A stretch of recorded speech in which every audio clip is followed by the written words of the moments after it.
لعلکم تذکرون۔ اللہ فرماتے ہیں جو ہم تمہیں ہدایات دے رہے ہیں یہی تمہاری زندگی میں تمہارے لیے اچھی ہدایات ہیں۔ یاد رکھو کہ اس کے علاوہ اور کوئی راستہ نہیں ہے۔ جس راستے پہ بھی جاؤ گے تباہ ہو جاؤ گے، بھٹک جاؤ گے، گر جاؤ گے، پھر تمہیں اٹھنے کا موقع نہیں ملے گا۔ یہ جو اسلامی معاشرت ہے ذالکم خیر لکم، یہی تمہارے لیے بہتر ہے۔ لعلکم تذکرون، کاش کہ تمہاری سمجھ میں بات آ جائے، تم اس سے نصیحت حاصل کر سکو۔ فَإِن لَمْ تَجِدُوا فِيهَا أَحَدًا، اگر گھر میں رہائش ہے لیکن وہاں کوئی بندہ اس وقت موجود نہیں ہے جب تم جا رہے ہو، فَلَا تَدْخُلُوهَا حَتَّىٰ يُؤْذَنَ لَكُمْ، جب تک تمہیں اجازت نہ ملے اس گھر میں داخل ہونے کی کوشش نہ کرنا۔ وَإِذَا قِيلَ لَكُمُ ارْجِعُوا، اور اندر سے اگر آواز آ جائے کہ پھر کسی وقت آ جانا، اس کو محسوس نہ کرو۔ فَارْجِعُوا، واپس چلے جاؤ، محسوس نہ کرو، تبصرہ نہ کرو، شکوہ شکایت نہ کرو۔ فَارْجِعُوا، لوٹ جاؤ، واپس چلے جاؤ۔ هُوَ أَزْكَىٰ لَكُمْ، یہ تمہارے لیے بہترین طریقہ کار ہے، یہ تمہارے اپنے اندر کے لیے بھی بہترین ہے اور ان کے لیے بھی بہترین ہے۔ هُوَ أَزْكَىٰ لَكُمْ، یہی صورتحال سب سے اچھی ہے۔ وَاللَّهُ بِمَا تَعْمَلُونَ عَلِيمٌ، اور ہاں یہ بات ذرا ذہن میں رکھو کہ جو کچھ بھی تم کر رہے ہو اللہ کو اس کا پورا پورا علم ہے۔ بے شک، سبحان اللہ۔ یہ نہ ہو کہ تم یہ سمجھو کہ اب کوئی نہیں دیکھ رہا، حکم تو اپنی جگہ پہ ہے لیکن کوئی نہیں دیکھ رہا تو میں اپنی مرضی کر لوں۔ واللہ بما تعملون علیم، یاد رکھو کہ مالک دیکھ رہا ہے، وہ جانتا ہے، وہ تمہاری ہر حرکت کو جانتا ہے۔ لیس علیکم جناح ان تدخلوا بیوتا غیر مسکونۃ فیہا متاع لکم، ہاں کوئی ایسا گھر جہاں رہائش نہ ہو، جہاں رہائش نہ ہو اور تمہارا آنے جانے کا معاملہ لگا رہتا ہو، وہاں تم ضرورت کے مطابق تم آتے جاتے رہتے ہو، ایسے گھر میں داخل ہونا بغیر اجازت کے بھی تم جا سکتے ہو۔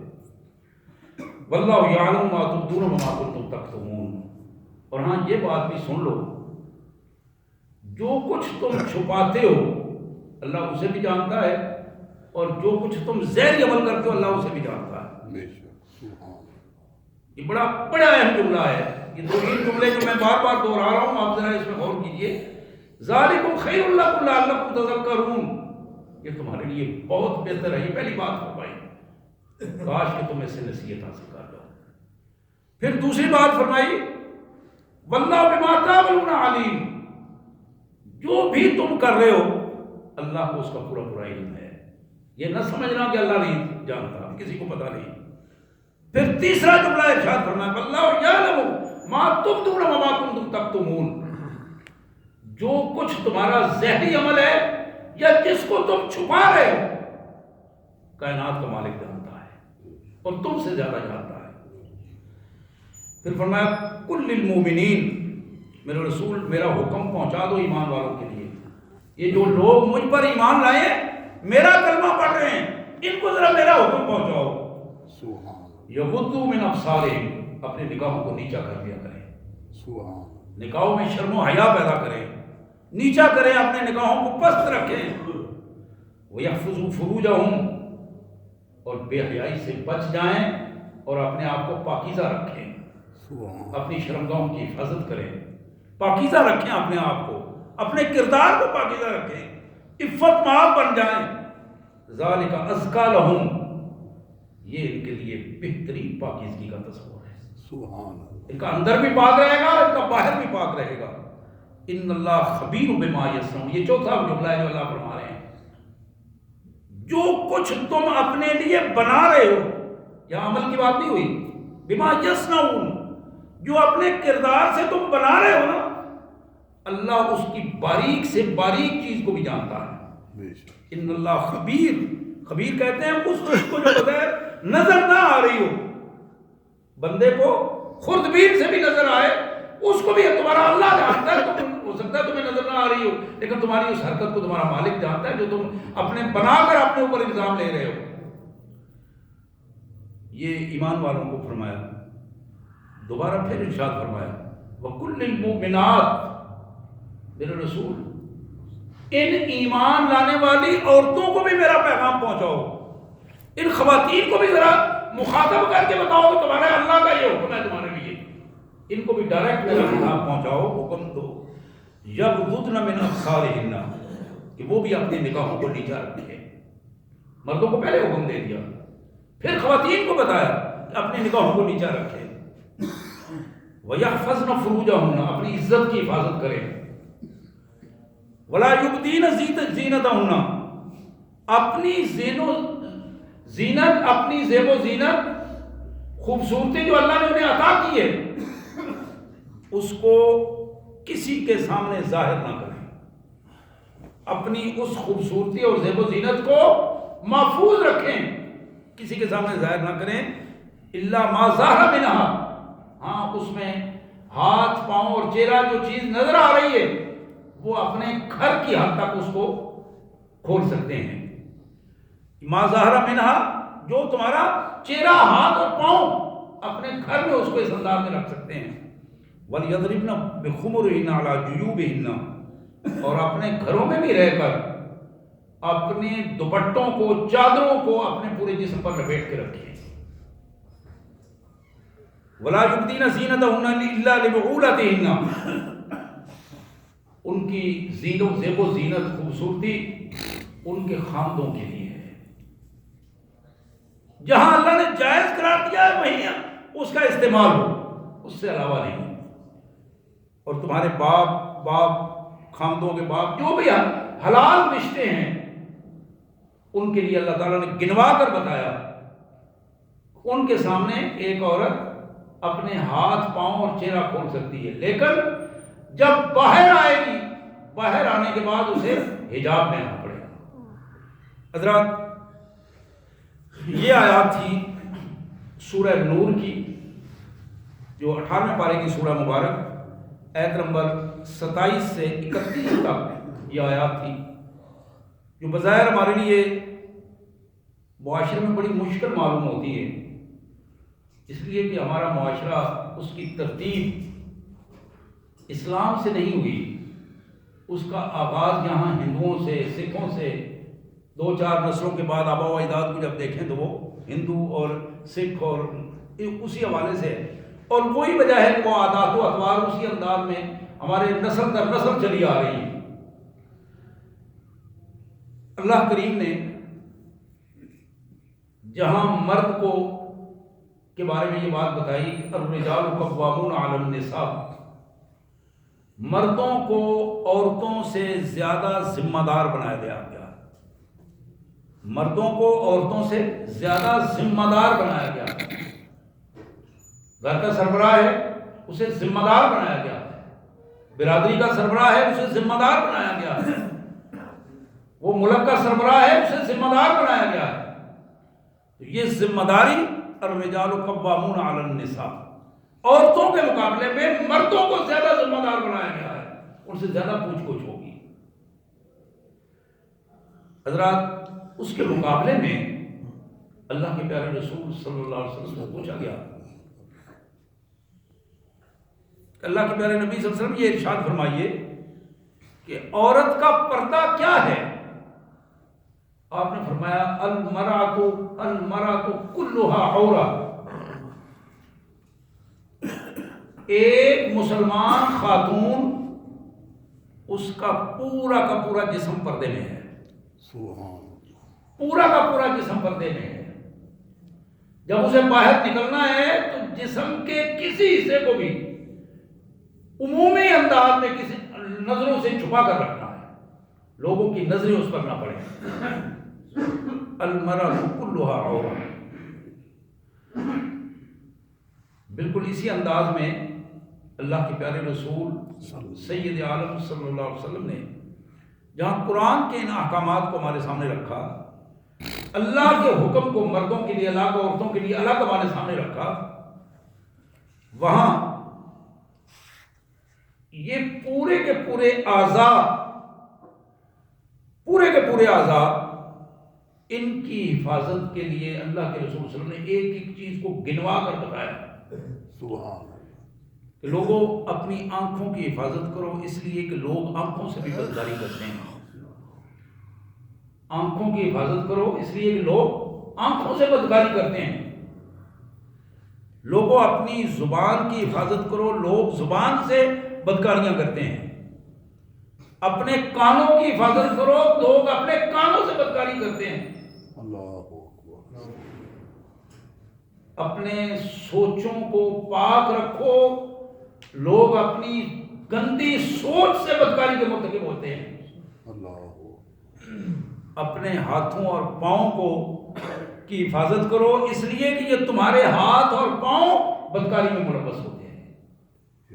یہ ایک ایک چیز کو بتا کر اللہ کے رسول صلی اللہ علیہ وسلم نے ارشاد فرمایا کہ یہ وہ چیزیں ہیں جو انسان کو بدکاری کے راستے کی طرف لے جاتی ہیں، اور شیطان انہی حوالوں سے انسان کو بلاخر بدکاری کے میدان میں لا کر کھڑا کرتا ہے، اور بلاخر وہ اس پوزیشن میں آتا ہے کہ وہ یا تو سنساری کی پوزیشن میں آتا ہے یا پھر کوڑے کھانے کی پوزیشن میں آ جاتا ہے۔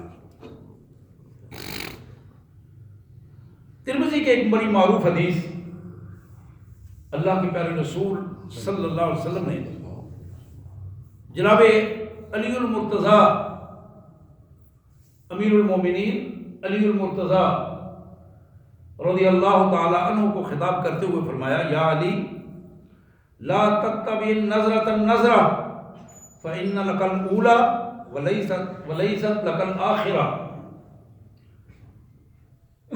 علی، راہ چلتے ہوئے اگر تمہاری نظر اٹھ کے کہیں ایسی جگہ پر پڑی جس کے لیے اللہ نے منع کر دیا ہے تو وہی نظر ہے، فوراً اس کو جھکا لو، اس لیے کہ اس کے بعد دوبارہ اس نظر سے دیکھو گے تو وہ تمہاری نظر نہیں ہوگی، اللہ کے یہاں اس کا تمہیں جواب دینا ہوگا۔ اللہ اکبر۔ یہ اس پاکیزہ ترین انسان کو یہ بات بتائی جا رہی ہے جن کی زندگی کا ایک ایک لمحہ بلا شبہ مقدس لمحہ ہے، سبحان ان کے حوالے سے میں بات بتائی جا رہی ہے۔ حضرات، جناب جریر بن عبداللہ رضی اللہ تعالی عنہ کہتے ہیں، یہ مسلم شریف کی یہ حدیث مبارک، جناب جریر بن عبداللہ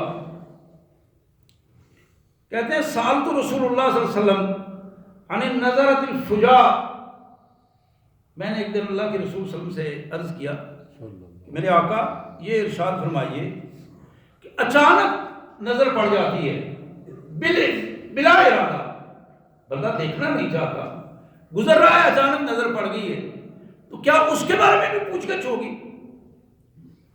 میرے فامرنی ان اصرف بصری، میرے آقا نے فرمایا، حکم دیا مجھے کہ اگر کہیں اچانک تمہاری نظر اس جگہ پر پڑے جس کے لیے اللہ نے منع کر دیا ہے، تم فوراً اپنی نظر کو پھیر لو، اللہ تمہیں معاف کر دیں گے۔ سبحان اللہ۔ تم جب اپنی نظر کو فوراً پھیر لو گے، فوراً جھکا لو گے، اللہ تبارک و تعالیٰ تمہیں معاف کر دیں گے۔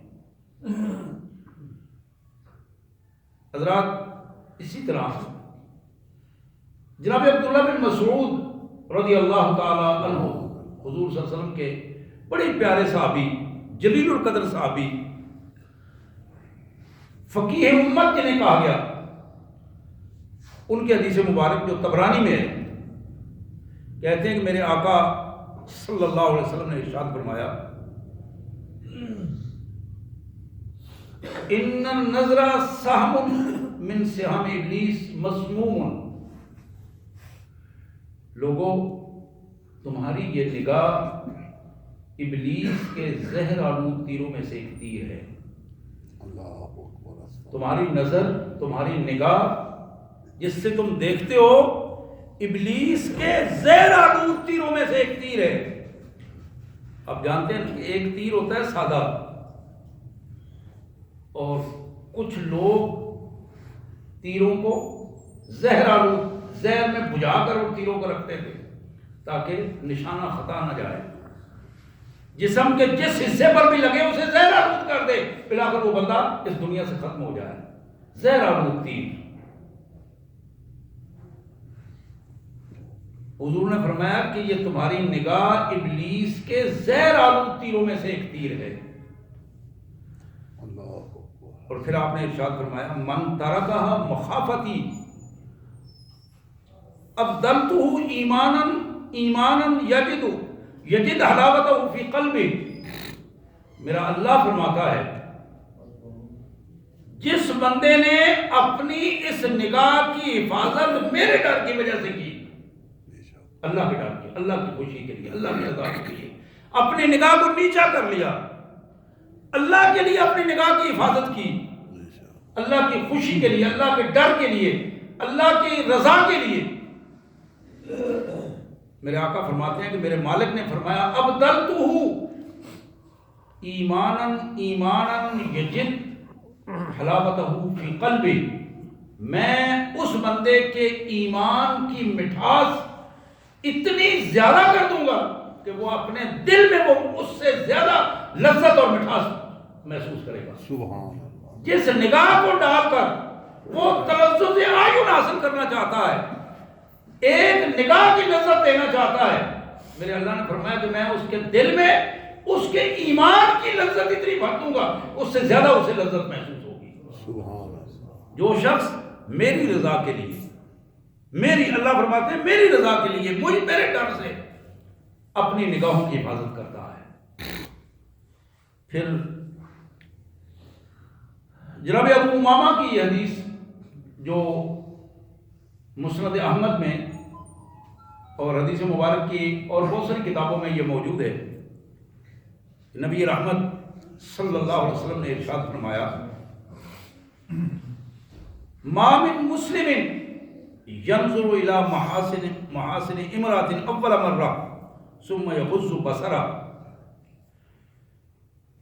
اگر کسی شخص کی نظر گزرتی ہوئی کسی خاتون کے جسم کے کسی حصے پر پڑتی ہے اور وہ اپنی نظر کو فوراً اللہ کی رضا کے لیے نیچا کر لیتا ہے، سبحان، شیطان کو کوئی خیالات لانے کا موقع نہیں دیتا، فوراً اپنے اللہ سے ڈرتا ہے اور اللہ کے ذکر میں مصروف ہوتا ہے، اپنی نگاہ کو نیچے کر لیتا ہے، استغفر اللہ پڑھتا ہے، اللہ سے معافی مانگتا ہے، لاہور پڑھتا ہے۔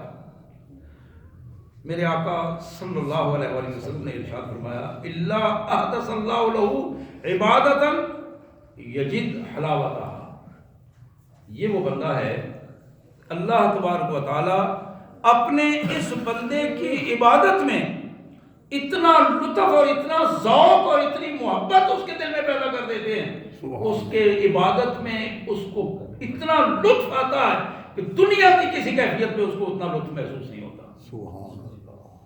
ایک ہوتی ہے خالی خولی عبادت، آیا روایتی انداز میں نماز پڑھ کے چلا گیا، کچھ لوگوں کو عبادت کرتے ہوئے سرور آتا ہے، یہ اسی کو پتا ہے جس کو آ رہا ہو، جس کو محسوس ہو وہ لذت اور سرور کی کیفیت کیا ہے جو سجدے میں ملتی ہے، سبحان اللہ، جو رکوع میں ملتی ہے، جو اپنے اللہ کے حضور قیام میں ملتی ہے۔ یہ وہ چیزیں ہیں کہ جیسے جیسے وہ لذت محسوس ہوتی ہے بندے کے سجدے لمبے ہوتے چلے جاتے ہیں۔ محمد رسول اللہ صلی اللہ علیہ وسلم رات کو جب کھڑے ہوتے تو حدیث میں الفاظ آتے ہیں کہ بعض اوقات گھنٹوں ایک ایک آیت کو پڑھتے رہتے اور مبارک آنکھوں سے آنسو جاری ہوتے، ایک ہی آیت کو پڑھتے رہتے اور اتنی لذت محسوس ہوتی کہ اس کیفیت کو تبدیل نہ فرماتے۔ حضرات یہ وہ لذت ہے، یہ وہ لطف ہے، یہ وہ سرور ہے جو ایمان کا سرور ہے، پاکیزگی کا سرور ہے۔ لوگ گندی لذتوں میں، گندے ذہن کے ساتھ گندی لذتوں میں، بے حیائی کی لذتوں میں اپنے آپ کو لگا رہے ہیں۔ کائنات کے مالک نے فرمایا، اللہ کے رسول نے فرمایا آؤ تم ایمان کی طرف آؤ، پھر اس لذت کا مزہ چکھو، پھر دیکھو کہ اس لذت کی کیفیت کیا ہے، یہاں کیسا سرور ہے۔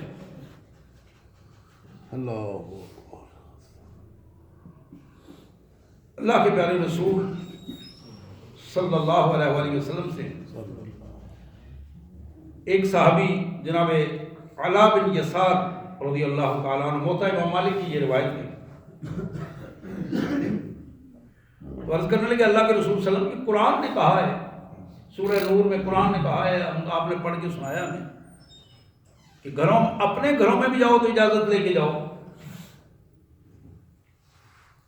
اب ایک گھر میں میری ماں رہتی ہے اور میں رہتا ہوں، میں اپنی امی کی خدمت کرتا ہوں، وہیں رہتا ہوں، ان کے لیے خدمت کرتا ہوں، گھر کو صاف کرتا ہوں، تو کیا میں وہاں بھی اجازت لے کے جاؤں جب مجھے پتا ہے میری ماں رہتی ہے؟ میں ان کے ساتھ رہتا ہوں۔ کہا اچھا پھر بھی اجازت لے کے جاؤ۔ سبحان تو کہنے لگے میں خدمت کرتا ہوں۔ کہا پھر بھی اجازت لے کے جاؤ۔ سبحان اللہ۔ بڑے حیران ہوئے، عرض کیا اللہ کے رسول صلی اللہ علیہ وسلم، ماں ہے بیٹا ہے، ہم دونوں رہتے ہیں، کیا مجھے اس کے لیے بھی اجازت کی ضرورت ہوگی کہ میں اپنے ماں کے گھر میں اجازت لے کر جاؤں؟ آپ نے ایک بڑا تلخ اور تاریخی جملہ فرمایا، سبحان اللہ۔ اللہ اس کیفیت سے بچ جاؤ کہ تم اپنے گھر میں بلا اجازت داخل ہو، کہ تم ایسی حالت میں اپنی ماں کو دیکھو جس کو تم دیکھنا نہیں چاہتے۔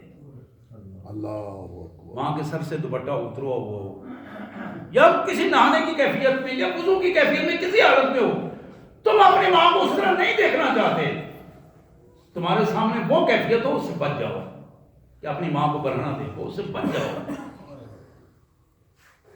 اپنی بیٹی کے گھر میں جاؤ اجازت لے کر جاؤ، اپنی بہن کے گھر میں جاؤ اجازت لے کر جاؤ، اپنے گھر میں جاؤ اجازت لے کر جاؤ، دروازے کو ناک کرو اجازت لو۔ اجازت کا مطلب ہے اپنے گھر میں بھی احساس دلاؤ کہ میں آ رہا ہوں۔ یہ وہ پاکیزہ معاشرت ہے جو اللہ کے رسول صلی اللہ علیہ وسلم نے عطا کی، جو اللہ تبارک و تعالیٰ نے ہمیں رہنے سہنے کا طریقہ بتایا ہے، اور اس طریقے کو جتنا زیادہ خوبصورتی کے ساتھ ہم اپنائیں گے اتنا زیادہ معاشرہ خوبصورت ہوگا۔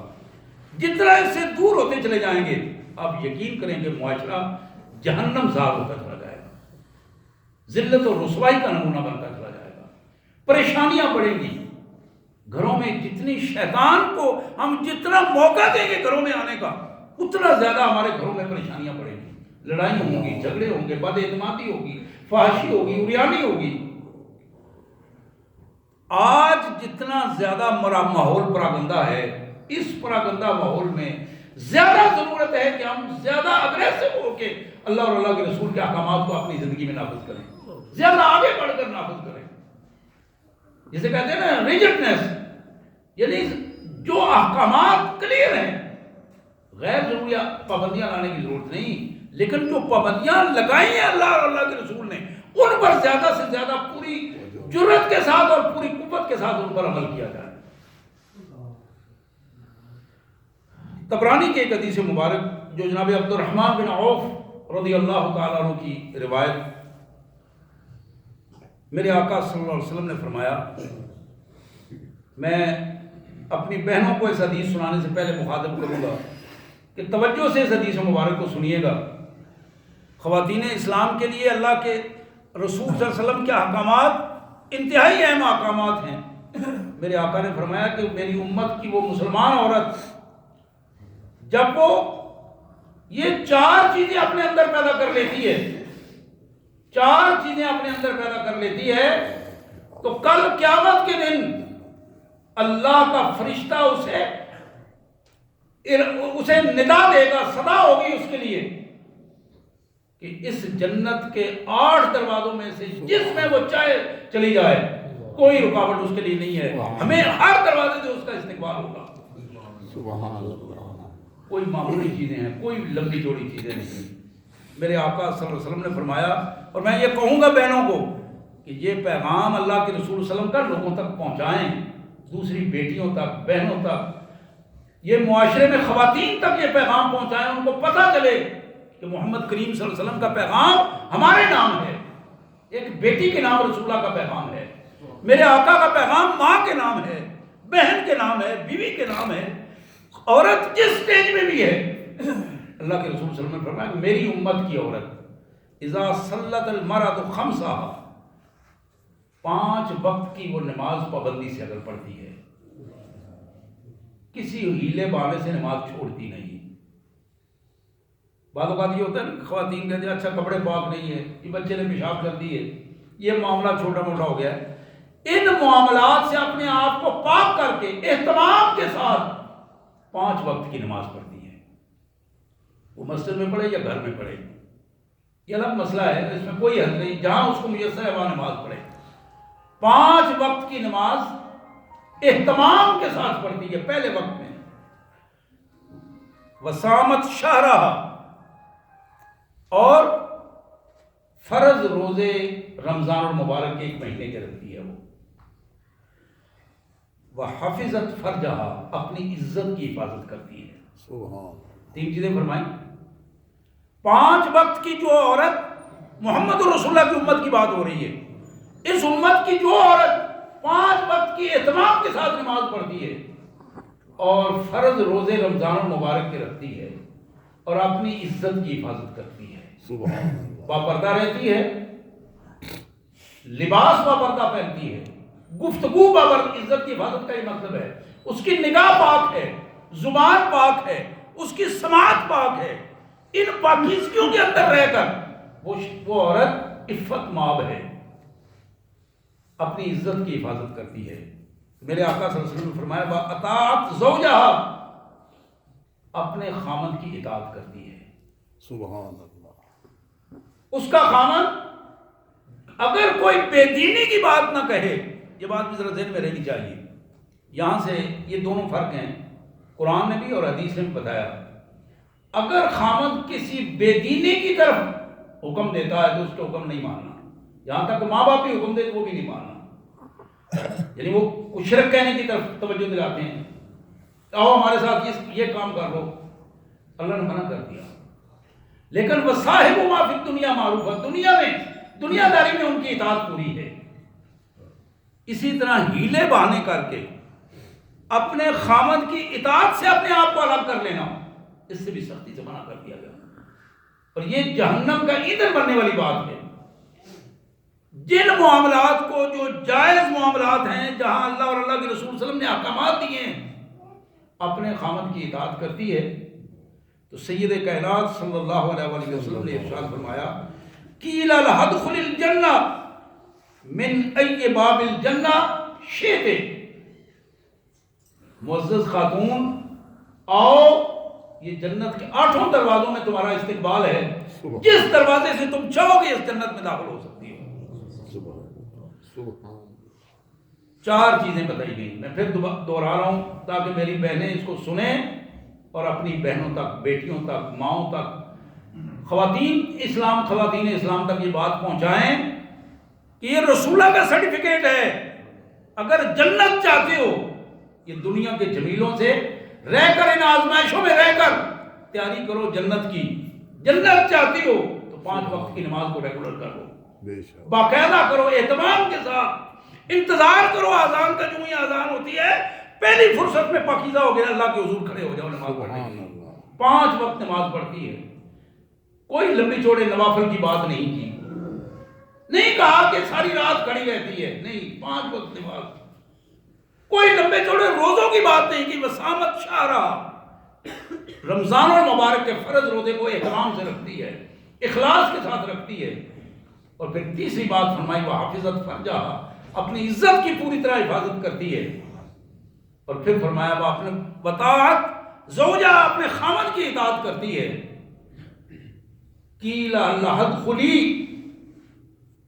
من ای باب الجنہ ان شئت، معزز خاتون آؤ، تم نے دنیا میں ان 4 چیزوں کو پورا کر دیا تھا، آؤ جنت کے 8 دروازے تمہارا انتظار کر رہے ہیں. جس دروازے سے تم اندر داخل ہونا چاہتی ہو، ہر دروازے سے تمہارا استقبال ہوگا. سبحان اللہ. میں اپنی بہنوں سے یہ ضرور کہوں گا، بار بار میں الفاظ کہہ رہا ہوں کہ جنت کو اپنے ہاتھ سے نہ گوائیں. جنت کے پیام، یہ پیغمبر صلی اللہ علیہ وسلم کی اس ضمانت کو ضائع مت کریں. اپنے سینے میں اسے محفوظ کر لیں، اپنی نظروں میں پاکیزگی پیدا کریں، کردار کو پاکیزہ کریں. یقین کیجئے یہ ساری یہاں کی جو بے حیائیاں میں نظر آ رہی ہیں، یہ ساری لذتیں جو بظاہر دنیا کی شیطانی ہمیں آ رہی ہیں، یہ ساری چیزیں ختم ہو جائیں گی. تو قبر کے ساتھ یہ موت کب موت آئے گی ہمیں نہیں پتا کہ اگلا لمحہ کیسا ہوگا. اللہ کے رسول صلی اللہ علیہ وسلم کے اس پیغام کو پہنچانے کی کوشش کریں لوگوں تک، دوسری خواتین تک پہنچانے کی کوشش کریں. حضرت عطا بن رباح کی یہ حدیث جو جناب عبداللہ بن عباس رضی اللہ تعالیٰ عنہ بخاری میں بیان کی، عطا کہتے ہیں، یہ شاگرد تھے حضرت عبداللہ بن عباس کے، بہت بڑے صحابی تابعی ہیں اور بڑی امام ہیں حدیث کے. کہتے ہیں میں ایک دن بیٹھا جناب عبداللہ بن عباس رضی اللہ عنہ کے پاس, تو ایک بزرگ خاتون جس کا رنگ کالا تھا وہاں سے گزری.